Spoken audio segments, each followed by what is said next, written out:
So, Bon Victoriage, a series about different communities in and around Victoria. And we would not be doing this show justice if we didn't also acknowledge the community right next door to us, or many communities nearby in the water.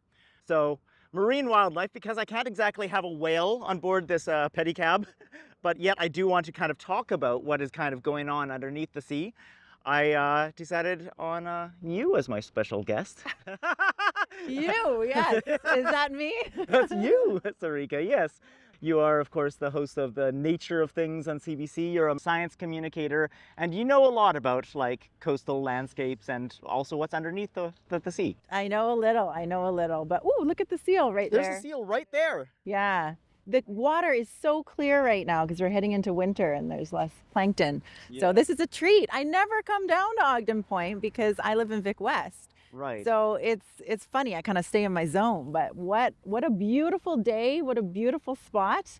I'm really happy to be here. This is the spot where we as pedicab drivers often come for marine wildlife. This is pretty much the only place I've seen orcas on a tour. So you've actually right seen orcas here? Yes, because really? Even though it's so shallow, as you know, they sometimes go into these kind of shallow coves, as I understand it, that's essentially to scratch their backs. Orcas just come right by? Yeah. That's astounding. That is a lifetime experience. It doesn't happen every day. Most of the time we have guests and they're like, is that a whale? And we're like, nope, it's a tide is in, it's a rock. But one time I did that and it was actually a whale. Wow. So, well, this is a spectacular spot. I mean, we're standing on Songhees and Esquimalt territory. We are looking out at the Strait of Juan de Fuca and the Salish Sea, and over there, of course, is the Olympic Peninsula. So that's kind of interesting. It's America over there. And I mean, I'm not from Victoria. I've lived here for the past 12 years, but I was born and raised in Vancouver, so also right next to the sea. And so for people like us who have lived next to the ocean, we interact with it all the time. We know about its importance.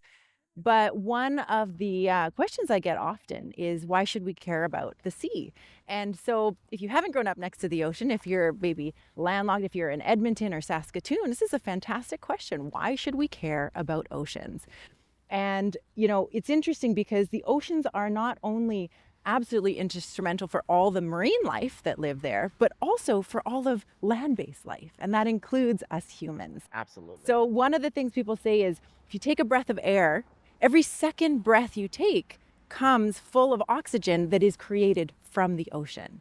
And that's quite extraordinary because we tend to think of rainforests as being the lungs of our planet, and that's true, but so is the sea. They produce so much oxygen, right? And so they can do that because of the phytoplankton. So phytoplankton is algae that grows in the ocean, and it goes through photosynthesis. So it takes the energy from the sun, it takes carbon dioxide and water, and it creates the oxygen that we breathe and sugar. And so it's absolutely instrumental to life on Earth.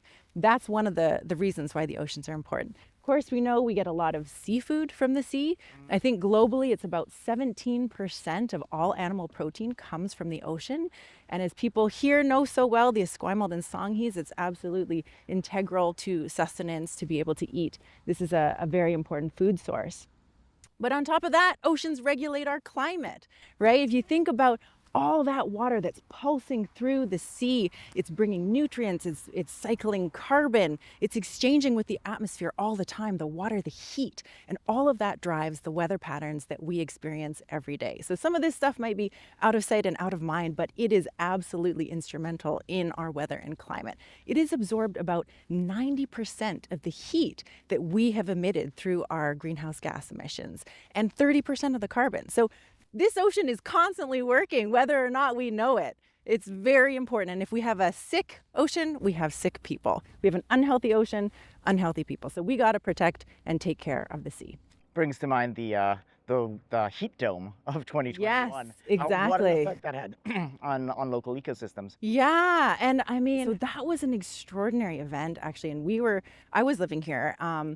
But for 3 days in a row, we beat Canadian heat temperature records. And on the fourth day, the town of Lytton in the interior BC burned to the ground. Over 600 people died in BC alone. I mean, it was unbelievable. So basically, the hot air was trapped, nothing was coming in, and it just sat. It was like somebody had put a lid on our province, and we were just cooking in that warm weather.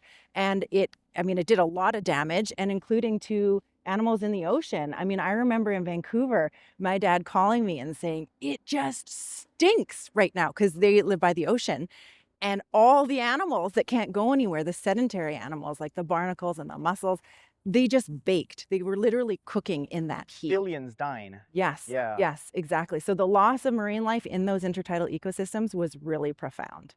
And then after that crazy heat dome year, we had the atmospheric rivers. And that was the first time that most of us in British Columbia had ever heard that term. These torrents of rain that inundated the land. It changed the course of rivers on the ground and took out highways and homes and livestock. I mean, climate change was all anyone could talk about in 2021. And I really did think that that was going to be the year. This was it. We are going to change legislation because we know how terrible it can be. And guess what? You know, the weather changed, people forget about it. And so it's going to happen more and more frequently. And hopefully it will be top of mind and we can make some real changes. I hope so as well. Yeah. Well, let's make some changes of location and head on. All right, let's do it. Where are we going next? I think we're going to the Trestle Bridge, isn't it? The Trestle Bridge. It's kind of like where I live. So that's nice. Awesome. Yeah. Do it. Look at all these people taking a walk today. I mean, why wouldn't you want to come down here, right? I mean, that's a big part of why I moved back, honestly. Like, I wanted to live by the sea. I grew up by the sea, and then I spent most of my adult life not being by the sea, and I missed it. Yeah. Seagulls, of course, they poo on our hats. They are kind of miserable creatures in a way, but... Okay, I'm going to stop you right there because we're actually doing a doc on seagulls. Are you? And the producers are saying, everybody hates seagulls, and I'm going, why? Why do you say they're miserable creatures? Okay, so a couple of occasions, they've actually stolen fish from me while I was sitting outside eating a meal. I looked away and suddenly a seagull had made off with my battered cod. So there's that. Okay. Also, when you work outside like we do, you have many opportunities to be painted on by the seagulls. Oh, I see. Right. So all it takes is messing up a few really nice hats and shirts and... So they irritate you? They irritate me. But also, what I was going to say is when I didn't live here, I did miss them, even though they annoy me today. A love-hate relationship. It's a love-hate relationship. But you know what's interesting about it is they irritate you, but they do really well in cities. Apparently they're not doing very well in other places. But in cities, they're doing quite well. And it's because of these adaptations, I would assume, like stealing people's food. They're very intelligent. So I'm pro seagull. I think they're quite astounding. I would be sad if I lived in a world without them. It's just when I see one hovering above me. You might be cleaner. Yes. But yeah. So you moved back and now you're happy because you're by the sea? Yeah. I mean, I always thought that I would come to the sea every single day, which during pedicab season, I definitely do. But I also sometimes in the winter I forget to for a week or two, and I'm like, oh, why do I feel a little bit more morose and melancholy than I have been feeling? The smell of salt on the air, just kind of the gusts. Yeah, there's a lot of wind in this area. Pretty neat that you were able to see orcas over here. I haven't seen any in Victoria, but I've seen them further up the Salish Sea. Well, what I like about my office is that it essentially is like the David Attenborough or a Sarika Cullis-Suzuki documentary, if you will. Your office is? Well, this is my office. I see. So I've seen like owls like come down and grab a mouse directly from Really? here. Yeah. You see eagles attacking blue herons. Yeah. We've seen octopi. I tell a story about an octopus that caught a seagull. That's often comes up in my stories. It You even made watched the that news. happen? No, that was before my time. But it's sort of an infamous example of why Victoria is a great place to live. Why this is a fantastic part of the world to be in. I mean, whales are the rock stars of marine wildlife. Everybody thinks about whales, but in fact, there's all kinds of species that are every bit as spectacular, just in their more perhaps understated way. Yeah. I agree. Octopi are endlessly fascinating. Aren't they? Yeah. And actually, at Ogden Point, some of the best diving I've heard from divers who have dived all around, they said they've seen incredible things there. So, right at our doorstep. How lucky are we? Yeah. When I would hear about like the increasing prevalence of wildfires, and of course the stuff like this heat dome, which just sounded absolutely terrifying, I think to myself that like I can come back to the place where I grew up, but I can't, you know? Because it's different. Yeah. Yeah. Well, imagine if your ancestors had been here for thousands and thousands of years, you know? I mean, the changes that have been felt and seen are so profound. Yeah. And yeah, we've entered the Anthropocene, which is the age of humans. We have altered the world on many levels, biological, chemical, physical, and we have enough science to tell us that we need to alter our ways. So now is the time of action where we actually have to make those changes.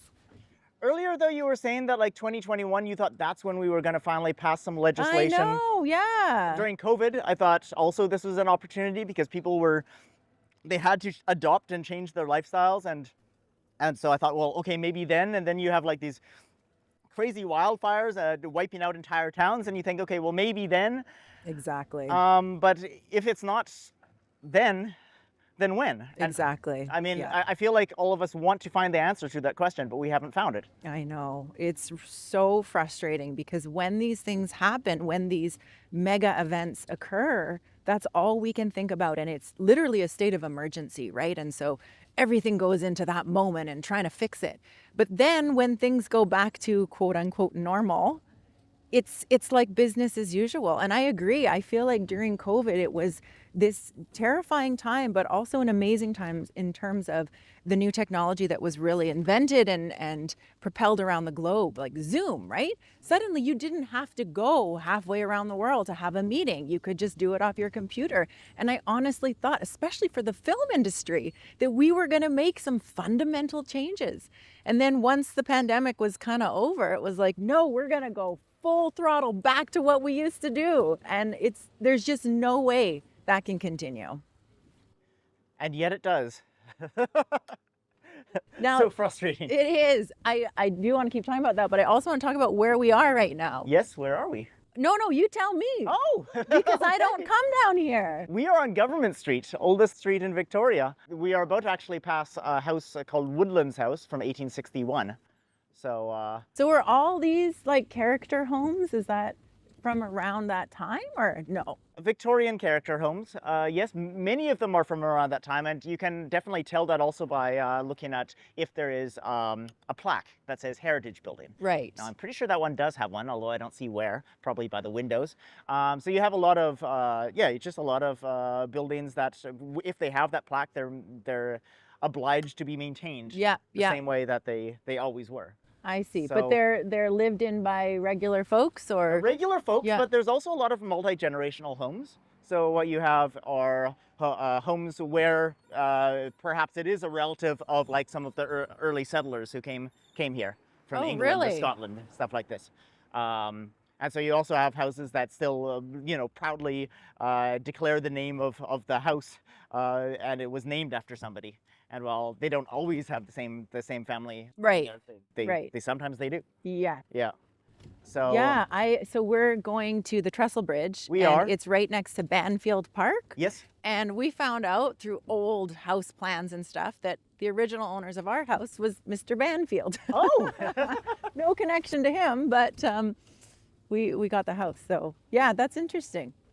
that is something that I find very special in Victoria, because also we were both from Vancouver. I feel like Vancouver is a place that has gotten so modernized, and a lot of like the kind of older buildings and even the whole landscape has been so utterly transformed that if you look back at like some of these vintage photographs, you practically can't recognize anything. Yeah. So Victoria definitely took a different approach to that. And so, that's a big part of our tours, is just looking at like these historic Victorian buildings. Because they've maintained that historic feel in a lot of the buildings. Yeah, right? absolutely. Exactly. Okay. Exactly like that. So we often go on, used to be Birdcage Walk, used to be Carr Street, now it's Government Street. Of course, we talk about Emily Carr. We pass by her birth house, stuff like this. Her birth house? Yeah. She was birthed here? Yes. So Oh, I didn't know that. Yeah. It's just further, we passed by.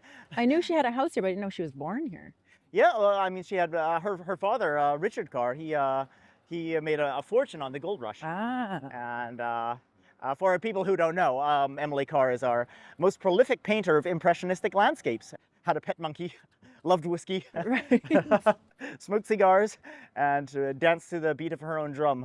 Very much a Okay. 21st century person in the 19th and 20th century. Wow. Yeah, this is a city full of stories. Yeah, well, this is a nice opportunity for me to get to know part of the city that I never come to. So I've just driven through it, but I don't know all these stories. So this must be part of your tour. This is, yeah. Well, this route that we're taking on the way to West Victoria is very much where I would take my tourists at any point. Yeah. In fact, I have to resist the urge to be like, oh, and here are our parliamentary buildings. Well, I'm loving it. So if you want to break into your tour spiel, I'm a happy customer. But we are going to head to Victoria West, and then we're going to be very much out of the route that I take and the stories that I usually tell. Okay. One thing I will say though is, dealing as we do with people from the cruise ship industry, I do often think about ocean noise, the effect that all this noise has on the creatures living underneath the sea. Yeah, it's a real problem, and that's something that is being getting more and more attention, luckily, recently. When I started my PhD, there was a lot more research on cetaceans and marine mammals. So cetaceans are like dolphins and whales. Yeah. And marine mammals like seals, sea lions, because we know that these animals really use sound underwater. But I was one of the only ones who were looking at fish at that time and the impacts of boat noise on fish. Yeah. So that's a really interesting thing, because when you start thinking about it, when Jacques Cousteau was doing his dives, he called it the silent world, thinking it's really quiet down there. But that's only because we couldn't hear anything when we dived down. Yeah. It's actually very loud naturally, right? All these fish, all these different animals making noises, and even plankton and coral. So what we're finding now is a lot of animals, not just marine mammals, depend on sound for communication. And what happens when your world is just bombarded by noise 24/7? Well, probably isn't very healthy for them. And we know here in Victoria, of course, the southern resident orcas are not doing very well. There's about 74 individuals left. So that's really not good. We know that they might be having issues finding food, but even when the runs of salmon are good relatively, why are they not doing so well? Well, some of the ideas behind that is because of noise. There's a ton of shipping traffic. I mean, you can see that even here, Victoria is kind of a hub, but still, I think globally 90% of our goods are transported by ship. Yeah. And it's hugely loud. I don't know if you've ever gone swimming and stuck your head underwater when boats are passing by, but it's like, get me out of here. Then imagine if you're a whale and you can't leave, right? I mean, what are you supposed to do? So yeah, boat noise is a real problem. And unlike a lot of the other issues that people face and that oceans face, noise is something that you could turn off overnight. And I think that's one of the things that we saw during COVID, as you mentioned, right? Like things kind of shuttered down, and a lot less flights, a lot less boating. Noise really kind of went away for a while. And people were anecdotally saying that a lot more animals were coming back. They were hearing a lot more in the natural world. So, there are things we can do. And ship captains are trying to create quieter engines and props. Yeah. So this is one of the things they could do. They could also go slower. That reduces noise. So there are some positive things that the shipping industry can do. So we're going to go over the bridge now, hey? Yes, we are. And you don't normally do this. I mean, we do sometimes. But I've always been a little bit superstitious about it because I always think, well, what if the drawbridge, because it's a drawbridge, what if the drawbridge goes up while I have my guests on that side? I remember the first time I was caught in traffic by the Johnson Street Bridge. I was like, oh, what's with all of this traffic? Why aren't we moving? Yeah. And I remember getting really annoyed by it until I realized that the reason why. And then I was like, okay, well, that's actually, I'm being silly. That's a legitimate reason. We often talk about like whales. I mean, that's like the most obvious sea creature, but there is, as we've said before, there are lots of other interesting animals, and I know that some of them have caught your attention as well. Well, I'm obsessed with fish. So, I mean, I'm always on the lookout for fish. And an interesting thing about the gorge, I mean, we'll talk about the history when we're there, but there are a lot of fish that are coming back into the gorge. And so animals like herring, stickleback, sea run cutthroat, even coho are found in this gorge. So that's one of the things that we're going to be looking for today. There's seals in the gorge that kind of freak out some of the swimmers. On your right, you can see there's a lot of industry here. Yeah. Right? You have the shipyard on your left. Yep. Oftentimes you'll see them scraping off old paint and fusing things and repainting. You have like this car crushing area over there. And I don't know, there's like a gravel pit over there. So there's still a lot of industry here. And that's actually at the heart of kind of my mixed relationship with the gorge, because I mean, on one hand, I have gone kayaking there and I've taken a water taxi and it's been very beautiful over there. I've also walked around in Gorge Park. But on the other hand, like the first impression, like the gateway to the gorge is this. The gateway to the gorge is this hugely industrial area. Yeah, it's so true. I know. And so it's hard to imagine that there's a lot of wildlife thriving here, but it's trying to come back. It's trying to make a comeback. When I first moved here, we ended up in this part of town. Oh. So this was my original Victoria. It was only a month, but because it was the beginning of my time here, time seemed to move a lot more slowly. And so So where were you living? up actually very close to Sachs Point, where we're going to end up. Oh, okay. Yeah, that was my place to go for walks. But this being January 2022, it was also kind of the opposite of the heat dome, because it was incredibly cold temperatures, like normal Canada cold. Oh, and we had like the snowstorms and stuff like that? Yeah, and we had ice. We had incredible ice. In fact, the first time I ever tried to cross the Trestle Bridge where we're going right now, I ended up inadvertently ice skating there. So I was like, wow, what city have we moved to? I heard this is the warmest, yeah. Yeah, the mildest part of Canada, and this is everything that I thought we weren't moving to. Wow. But then we've never had that again. Since you mean in the last 2 years? Well, yeah. We've never had it again. I know. No, it's true. Sometimes it gets cold here, and because you're not expecting it, Yeah. it's really cold. It feels really cold. I kind of find this an interesting part of town because the ships are literally right here. You can see what's going on, and sometimes you see ferries that you take, up island a little bit further north, and you're like, oh, they're getting repairs right now. And so it's a very active area. Absolutely. And then there's Folle P up here, which is one of the lovely bakeries that we like to go to. I've never been. Yeah, and then Dockside Green, these are these buildings that are trying to be more sustainable. And they've built a whole bunch of these kind of apartments, but with an eye on making them more green. So, may I ask, did you always know you wanted to be a marine biologist, or was it a kind of a thing where you thought you would do something else, and then there was a eureka moment that led you into this instead? yeah, so I was very fortunate growing up. I was born and raised in British Columbia, and I would spend my summers with my family. That we would go camping in the provincial parks. Right. And we spent a lot of time near water and on the lakes or by the ocean. And that's really when I got to fall in love with the sea. And I I learned to snorkel before I could swim because I couldn't swim, and so I would sink. So my mom would, throw a snorkel mask on and a life jacket, and then I was learning how to snorkel. I was about 2 or 3. Oh, and wow. I remember when I was 6 years old, I still remember this. I was on a beach and I was looking under rocks and playing in the intertidal, and I turned to my mom and I said, "Mom, I want to be a marine biologist and you can be my assistant." Wow. And I had no idea what a marine biologist was, but I was obsessed with the ocean, with fish, and I just wanted to spend as much time in it as possible. So that's really kind of what set me up. And then when I went to college, I studied marine biology, and I was able to go on field trips abroad and conduct my first underwater studies and learn how to scuba dive. And it was such an exhilarating time. And the same month my undergrad ended, I started a master's program in fishery science because I just wanted to learn more and more. And this was the first time that everything kind of hit me, which was, man, the oceans are in a terrible way. And what's the reason? I mean, it's us, right? Like, the oceans are downstream of everything, and they have taken the brunt of so much of our problems and pollution. And so that was a really difficult time because I was studying the state of global fisheries, and what I was discovering is that most of these fisheries are declining. They're not doing well.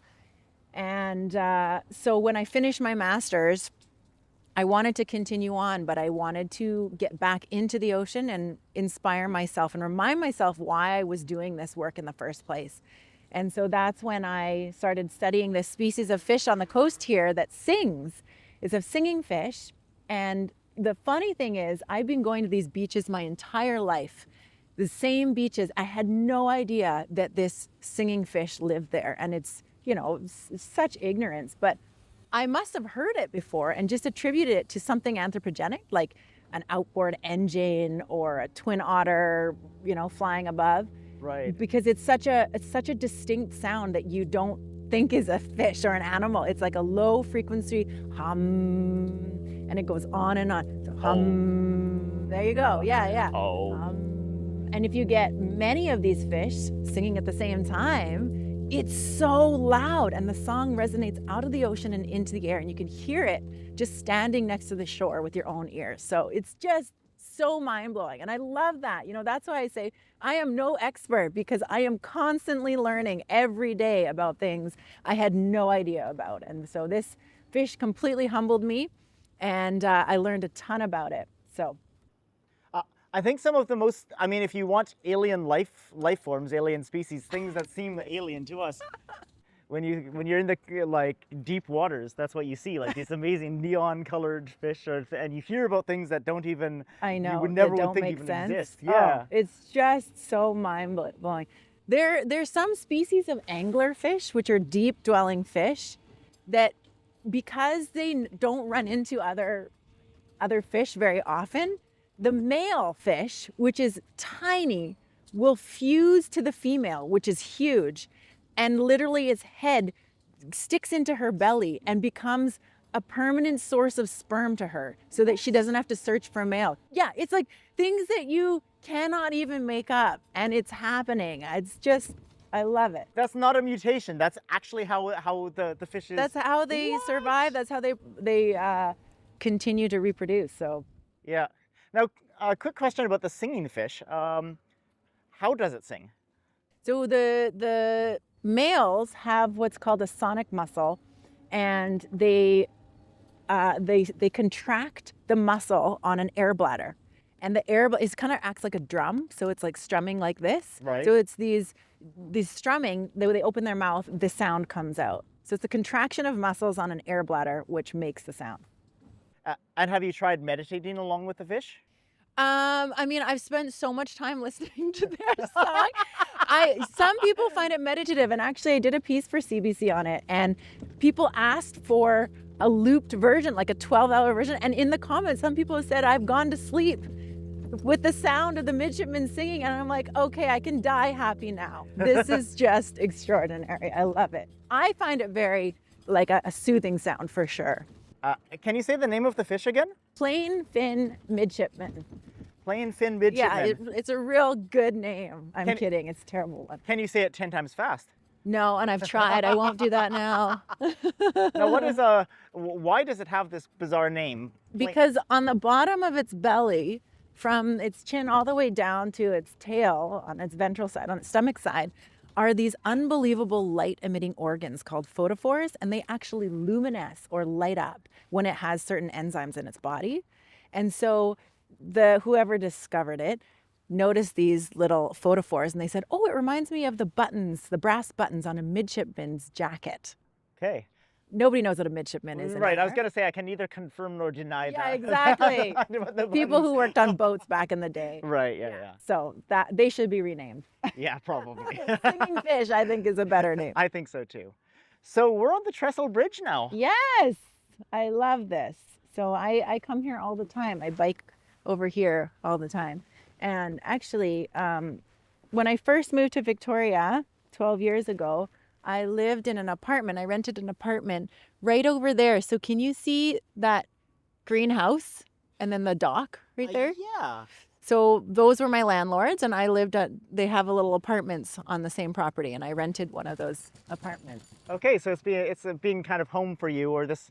Yeah, for the last 12 years, exactly. And I knew nothing about the gorge. I mean, I'd never heard of it, and suddenly I was on this amazing marine doorstep. Yeah, definitely this part of the gorge is a lot more gorgeous. Oh, that was good. Well, yeah, thank you. Sneaked it in. It's not me if I don't have at least one dad joke. But anyways, it's a lot gorgeouser than what we see from the Johnson Street Bridge. Yeah, but it's a good point. I mean, if you look this way, it's a lot, bridges, cars, industry, cars literally being crushed right now. But then if you turn yourself this way, it's a very peaceful setting. There's lots of trees by the shore. Rowing is big. Swimming is big here. If you think about it, originally, obviously, the indigenous people, the Esquimalt and the Songhees, this was a very important place for them, both for food harvesting, but also spiritually. And a lot of the places in the gorge had names, meaning, stories. And then when colonization happened in the 1800s, that all changed. The indigenous people were displaced, and that understanding and knowledge about this area was completely lost. So I know we've heard these stories everywhere around the world, but it's just very devastating. And what happened with those Europeans when they came and displaced the indigenous people is they started creating industries all around here. And they had sawmills, they had fish processing plants, shipyards, and all of that effluent and discharge, guess where it went? Here, into the gorge. I was like, is this a trick question? No, it is Yes. not a trick question. Yeah, it's exactly. I mean, you'd hope that wasn't the case, but all of it came in here. And also an interesting thing around that same time is people started swimming here. Europeans started swimming here. And if you look back at pictures from like the 1920s, you can't believe it. All around here, there were hundreds of people dressed up in fancy clothes, and they were lining the gorge watching these swimming competitions. And so this was a hub for swimmers, not just in Canada, but also abroad. People would come and they would have these races. There were even diving competitions. And there's a point of the gorge just further up here where there was a tower. It was 110 feet high, and people would dive off the top. Jesus. That is so high. That is so high. And then I think in 1922, somebody died. And I think that kind of changed things, and people were like, maybe we should take that down, and they did. But yeah, so after all that happened and then people started swimming here less and less, and then the pollution really started to come, and it was termed toxic by the 1930s. And for decades, it just kind of languished. When I moved here, I had a friend who was like, oh, you live by the gorge? Wow, me and my dad used to come down here and dump our old paint. Oh, no. And I heard from other people, we used to dump our tires in here. Like, it literally was the dump. And that's the thing you admit to. Yeah, exactly. Jesus. Exactly. Yeah. And raw sewage was pumped in. Like, it was not a nice place. So that's why I think people who have lived in Victoria a long time are so surprised when they see, public swimming docks have been put in, and there's an annual swim fest that's been going on for over 10 years now. And people are really trying to revitalize it, clean it up. and make it a destination again. I find it actually quite inspiring looking at the gorge because of how much has changed, both in a terrible direction from what it once was, but now that it is improving again and becoming a place where you can swim and a place you want to go. Exactly. Yeah. And I mean, it's one of the only, I think it's the only place in Victoria, I would say, where you can swim and the ocean is warm. I mean, I don't know if you go swimming around Victoria in the ocean much. Well, much would be an exaggeration. Occasionally I dip my toes in. Okay. Then I immediately. I don't know if that counts, but it's really cold. Like Yeah. Victoria waters are really cold. Mm. But this little strip of ocean water, because it's narrow and it flushes in and out, when it's just been sitting here in the sun in the summertime, it can get into the 20s. Like it's warm. And during the heat dome, it was like packed and the water was not refreshing. It was hot. Yeah. Yeah. That doesn't surprise me. Yeah. There's a certain dilemma for people who, of course, want to see marine wildlife and want to kind of experience, this unknown world that is right beside us, but also it's just so far away. Because I feel like often when one does do like tours or when one does aim to, Yeah, let's have a workout here. yeah, when Just let me know if you want me to switch with you. to do some pedaling. Tempting, Sarika. Don't tempt me. We should switch it up. I like that idea. That sounds appealing. Okay. But so like take whale watching tours and take, trips to Antarctica. I mean, that's a bit of an extreme one, but I feel like on one hand, we want to come close to these, seabirds and marine wildlife.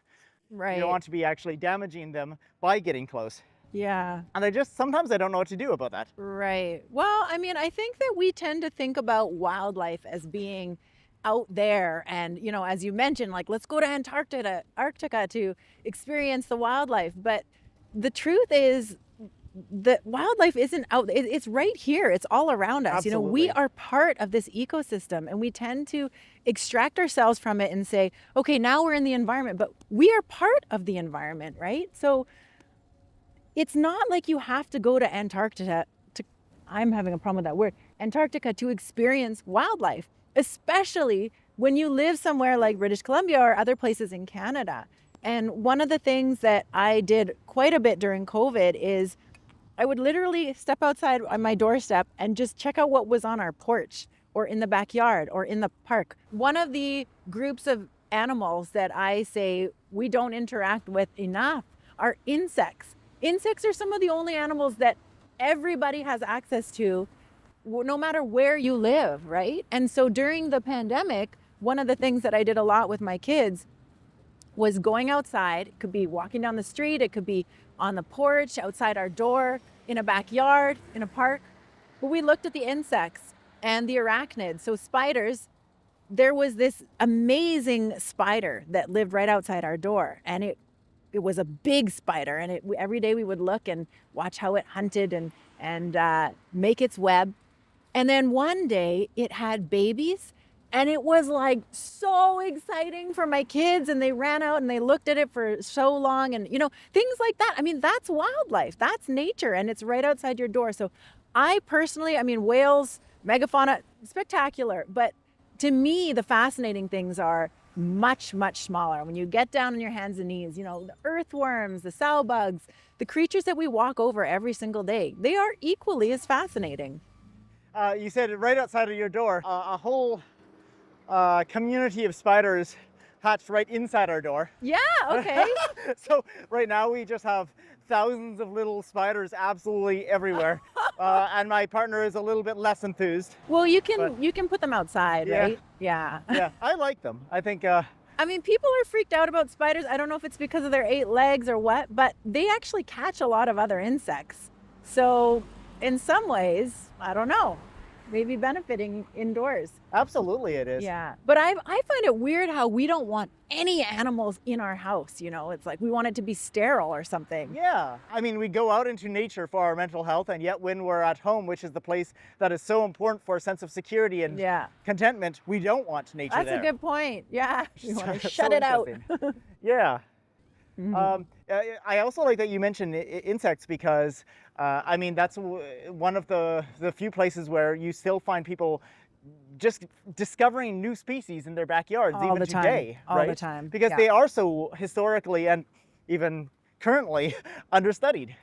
They're understudied and undervalued, and they are one of the groups of animals that is declining at a rate that is just so shocking. But some people are really into bees, which is wonderful, but there's so many there's so many insects out there. Yeah. What's funny, whenever I'm traveling with my dad, if there's a lot of insects on the windshield, he's so happy because he's like, oh, look at this biodiversity. This is a rich place. I'm happy, Same with roadkill. If there's a lot of roadkill, he'd be like, yay. Yay, look, That means there's a lot dead of possum. possum. It's something we don't think about, but often we don't see any bugs on our windshield. And what does that mean, Yeah, it's quite unnerving because, I mean, you and I think, similar generation, and I remember windshields absolutely covered with insects in a way that just never happens anymore. Right, yeah. One of the things that is so remarkable about this city is the amount of fruit that it grows. Do you ever think about that? Like, you're just biking around and there are pears and plums and apples just like overflowing on a tree, and they're not in anybody's yard. They're just lining the galloping goose or whatever. Well, there's a spot that we often pass on tours where there's just like an artichoke, like a artichoke plant. Yes, yeah, I know. Isn't that funny? Right on the sidewalk. Yeah, it's so interesting though, because the ecosystems and the climate, I mean, again, you and I are from Vancouver. It's so different here. And I think it rains like half as much as Vancouver. It's so much more mild. Yep. And so I'm just always amazed, like it really is agricultural land. And so the quantity of food that you can produce, especially in the fall with the apples and the pears and all that, just blows my mind. So all around here, you'll see all these apples. And I'm always knocking on people's doors and saying, is this okay that I can just pick this? Because Right? it's just sitting here, yeah. And I feel like not too long ago, so much of our produce and food was from the island itself. And then things got switched around, and now we actually import most of our food. But we have the possibility, the potential to create it here on the island. I mean, because of this being the mildest part of Canada, Canada's Mediterranean, so much can grow here. That also, of course, includes invasive species. I mean, we've seen 95% of our Garry Oak ecosystems get kind of shouldered out by species that have been brought over, Right. and done incredibly well. So that is, of course, the flip side of the sheer diversity of things that we have here. Have you ever seen those wall lizards, those European wall lizards? I have, yeah. I think that's really funny. Somebody brought over these lizards and released them, or like just a couple, and now they are everywhere. When you say wall lizards, I'm just thinking of the lizards I always see in the walls. I'm sure those are them. Those are the ones, I assume. Sounds like they fit the description. Lizards on walls, yes. Yeah. Yes. Man, I haven't been here in ages. Really? Yeah, and a real nostalgia trip. Another memory I have around here, of course, they have the Rib Fest here Oh my gosh. every summer. People are obsessed with Rib Fest. Basically, people cook a bunch of ribs and then there's music, and you can hear it from our house. You can smell it, the barbecue. But I've never actually been. The one time I actually went to Rib Fest, the whole city was dotted with wildfire smoke, and then coming to Rib Fest just felt like an extension of that. Whoa. Almost like you didn't know where Rib Fest ended and the wildfire smoke began. That's scary. That's been something we've had to get used to. That's been a real learning curve for me. The wildfire smoke in summers, because that's not something we were having in Vienna. And Well, it's also it's- not something we were having in my historic childhood of British Columbia. that I Exactly. That's remember. not something we were having. I mean, it's definitely over the last 5-10 years has been something that we're getting more and more severe. And now people are actively planning their holidays around it. So they'll say, like, I have friends who say, okay, August, I'm going to leave BC because it's pretty probable that we're going to be smoked out. And just what a strange way, hey, to live and plan. And my parents have a cabin they bought 40 years ago up, it's up island in the Salish Sea. We go there all the time. When growing up, we went there a lot, and Last couple years, I remember I was there, and it was one summer when the smoke was so thick that you'd look over across the water, you couldn't see anything. Like, you couldn't see the mountains, you couldn't see the trees. It was just like this white fog. And it was my family, my sister and her family, my parents, and we were in this little cabin together. And after days of not going outside, we were like, we got to go outside. So I took my nephew out, and we said, okay, we're going to swim from right out in front into a little beach. It was a very short area, but we're like, we just need to get some exercise. We need to be outside. And the ash that was falling out of the sky covered the entire ocean. So the entire ocean was white. And I felt so bad. By the time we got into this little beach area and my nephew got out, he had this mustache line of white, like all around his head. And it was just one of those moments of like, whoa, this feels like the apocalypse. You know what I mean? Like, it was, you could look directly at the sun because there was so much smoke that it was really obfuscated. And yeah, it was just very unsettling. Another one of those moments where you're like, okay, now we got to wake up. Like, this can't be normal. Yeah. But, and that's like your nephew's childhood. Yeah. Can you imagine that being the childhood? Yeah. Like, this is normal when you're just a kid? That's terrible. These events, I mean, we talk about the heat dome as being an extraordinary event, and it was, but it's going to become more frequent. So well, we are normalizing it, and that's also the unfortunate and incredibly frustrating thing, that we normalize the things rather than react to them how we should. Your rights get stripped away. At first you're outraged, and then you're like, oh, well, this is just how it is. Yeah. A few years later, this is how it's always been. I can't even remember how it was when it wasn't like this. Yeah.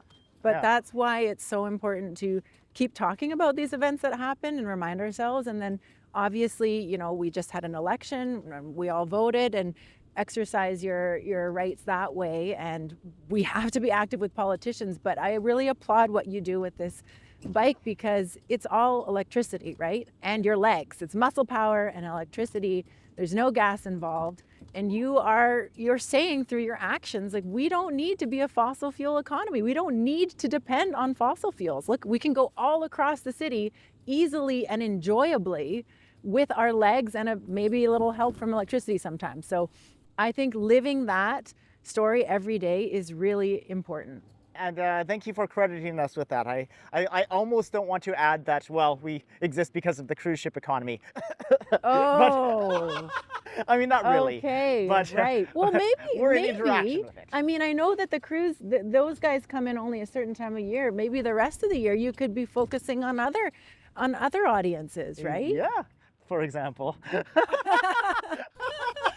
don't know if I count, but...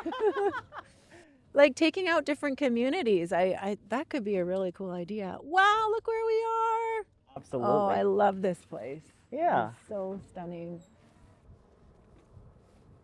See what we can see. Yeah. Look at all these, the seaweed down here, these kelp, which is great habitat for fish and marine mammals too. If the weather wasn't so unseasonably nice, it would be much more difficult to come up here because everything would be so slippery. Oh, yeah. I was just going to say we should have brought our bathing suit. I know. I know that you also focus very much on tidal areas. Is this, would we call this tidal? Yeah, we're right on the coast, and this is pretty rocky and steep, but I focused on the intertidal zone. So there's this beach or area of intertidal by where I grew up, actually. And it's very small, and I've been going there probably for 35 years. Wow. And that's when I discovered this singing fish. And I was thinking, how did I not know about this? This is a beach I thought I knew intimately so well. And here I am humbled once again by this singing fish. They live normally in very deep depths, like hundreds of meters deep. And they will come up in the springtime. The males will come in first, and they'll look for suitable habitat. And then they will sing to the females to get them to come and mate with them. Wow. And the female will come into their little dens, which are usually excavated places under a rock, and she'll flip upside down, lay her eggs, which look like kind of like M&Ms. They're that size. They're bright golden or orange or yellow. Then he'll fertilize them, and then she leaves. And then for the next 2, 3, 4 months, this male midshipman will have to take care of these growing eggs. And it's amazing because all day and all night he has to clean the nest and aerate his eggs and get predators to go out, and he's barking at them and lunging at them. And he is working his tail off. And at the end of the season, at the end of summer, he is emaciated and all kind of ragged, and he often dies. So he sacrifices himself for his eggs. Wow, like he's an alpha male, but he's also smashing the patriarchy, one predator fish at a time. He's an amazing father. Yeah. Yes. Yeah, and one of the other amazing things about this fish is you have the alpha male, which is that big male that vocalizes, uses those sonic muscles to make that sound and sings to the females. And then you have a little guy called a sneaker male. And the sneaker male will literally sneak into the alpha male's nest, sperm everywhere, like spray his sperm, and then sneak out. And so that alpha male then raises the young of the sneaker male. I mean, what an amazing evolutionary adaptation. It takes a village. It takes a village, or one alpha male. Exactly, yes. No, but all of these morphs are so important to that species. It can actually breathe air when it's exposed at low tides and the water recedes. So many animals eat it. You have all the sea creatures that eat it. And then you also have the land-based, the birds, even dogs I've seen. So Yeah. super important. And yet people call it uncharismatic. What the? I know. Maybe it's because of the other sound it makes? The grunts? Yeah. You don't think that's I charismatic? mean, it's kind of charismatic. Sort of sounds like farting to me, but You can identify with it. There you go. that's fair. No, but this is like, there are so many things that are fascinating about this one fish that's this big. And I am telling you, if you studied any animal, you would find it equally as fascinating. So that's why these large animals, these whales, sea lions, they are stunning for sure. But also these creatures that we tend not to think about, equally as fascinating. Yeah. So there was one other thing we wanted to talk about. I've brought you here because science, but actually you sort of left science. Yeah, I did a little bit. So when I was finishing my PhD, I was just kind of overwhelmed with this feeling of urgency. You know, the state of the earth, the biology, the diversity, everything is going downhill. And that was the time when I realized I needed to step away from science because we have enough data. We know what the problems are. And now it has to be about action. And so that's when I stepped more full-time into media and communication. And I mean, media can be vulgar. You work in media, so you know there's a lot of issues with media, right? Yeah. Sometimes I'm proud to say that I work in journalism. Other times I'm ashamed. Yeah. I mean, it just depends. Well, journalism is incredible. We need journalism, right? But what's happening in media now is a lot of the facts are lost and it's just somebody's opinion. But the wonderful thing about media that is so opposite to science is it's fast and it's accessible. Right? So science has to take a long time. That's part of its DNA. You know, you need to take the time and make sure that it's accurate and all that. Create your hypothesis, write it up, do their study. But media, you can get information out immediately. Immediate. Yeah, exactly. I'm sorry, I will not let a good dad joke pass me by. Carry on. And it's accessible. So most people alive today have access to media in some form or another. And science is still very much, I would say, isolated to certain people in certain institutions behind closed walls who work, and the public doesn't always have access to that. And even if you do, it's often very hard to understand what you're looking at. Absolutely. Or hear, right? The jargon that scientists use. So what media does is it kind of breaks it down and allows people to understand it and hear it. And so I felt like I really wanted to, I love science, I love doing the experiments, but now I need to communicate it. And so when this position of the co-host of The Nature of Things came up, it was such an unbelievable opportunity because I really felt like it was a marrying of my passions, which are science, conservation in the environment, and communication. So happy to be here. And I still get to interact with science and scientists all the time. Yeah. But I get to interview them and kind of hear what the most amazing tidbits are, the cutting edge research that they're doing. So I am so blessed because I get to interact with that science every day. Yeah, and we need more science communicators. We have, as you say, the data. But if we don't have ways to collate and make that data accessible, then we don't have the data, actually. Yeah. It's important. Exactly. Yeah. Well, thank you for giving me an excuse to come down here, one of my favorite places in Victoria. Absolutely. Yeah. Thank you for agreeing to this. Yeah, it's This is been a wild. blast. Do we want to just like sing along with the singing fish for a second? Just a very quick om? Yeah, for this- and that's actually very much what would happen because in the ocean, one fish starts singing and then another one comes in. Right. So should we do that? Yeah. Okay. Hum. Om.